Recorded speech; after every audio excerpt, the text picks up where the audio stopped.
What is going on, everybody? It's time for Chess and a Story again.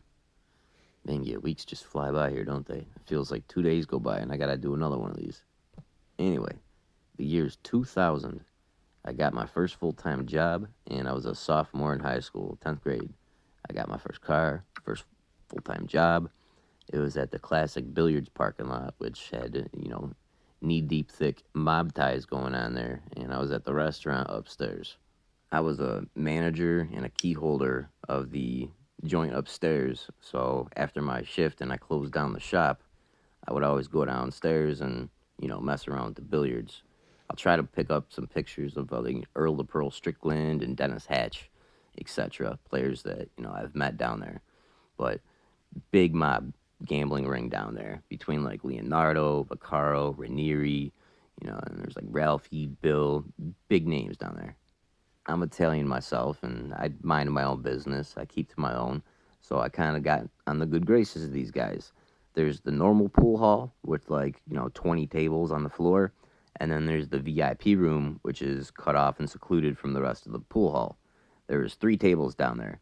Those were the best tables. They had nice fast cloths, the whole nine, right?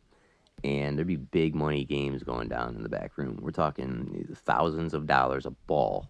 Like I remember we used to call him the cowboy. Was one of the dudes that was always playing back there, and they'd be playing either one pocket or straight pool, all the old time games, right? And I was allowed to go back in the VIP room eventually, and I didn't say a word. You know what I'm saying? I got out of everyone's way. I just minded myself. I didn't talk to no one, and I just observed, very observant of all the things going down there, and you pick up on a couple things, and I'm not willing to talk about those things even to the day. So Tony Vaccaro was the owner of billiards, and he had a buddy, Tony Leonardo, and another buddy, Albert Ranieri Jr. Them three were the three that was running the whole gambling ring out of billiards. They also owned a club down by the beach next to the Penny Arcade. On top of that, they had a little cocaine ring going on too that they used to get their shit from the mob over in Cleveland. Anyway, after they got popped, things kind of cooled down. And I remember one night I go down to billiards to shoot some 9 ball, practice up my game, trying to be able to run 9 balls consistently in 9 ball, which I can run 9, but not consistently. You know what I'm saying?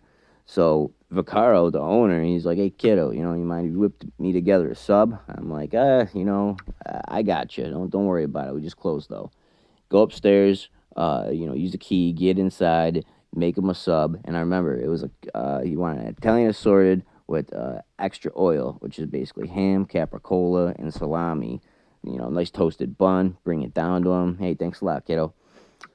It was late, so I decided to bounce. No more than a half hour to an hour later, more towards a half hour, he leaves billiards. He gets gunned down by one of the 3 trios, Ranieri Jr., with an AK-47, sprays the car with almost 20 bullets and hits Vaccaro 8 times. And it was lethal. It was dead. And the facts that have come to light so far were Ranieri is serving a 30-year sentence. He gets out in, I think, 26. So he's got like 4 more years to get out.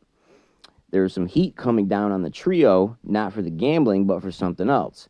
So he went to the other guy besides Vaccaro. He went to Leonardo and was like, "Hey, buddy, I think Vaccaro's leaking. I'm about to take him out." He's like, "Hey, you got my blessing."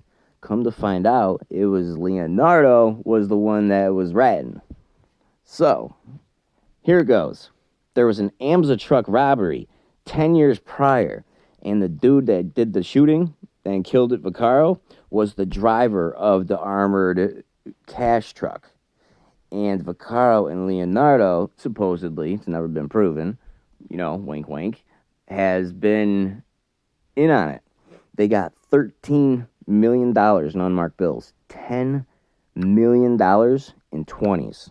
So if you think about it, that's literally a ton of cash. Not the expression, literally. But I ended up feeding Tony Vaccaro his last meal. Rest in peace, Mr. Tony Vaccaro. You will be missed. Even though part of his plea deal, Ranieri came clean about, the AMSA truck robbery, the money has never been recovered. It was rumored at a time that he had so much cash that he was burning it in a pit in his backyard.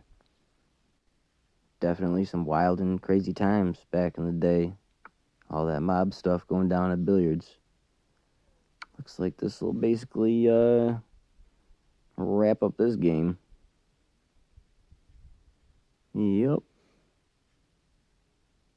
It appears to be...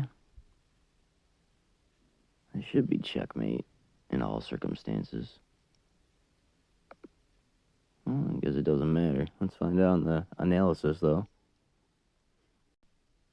That's such a beautiful thing. All zeros. Man, yeah. Let's see if that was, in fact, checkmate series or a forced checkmate. Yeah, checkmate in 6. Well, that wraps things up. Thanks for hearing me out, and have a good day.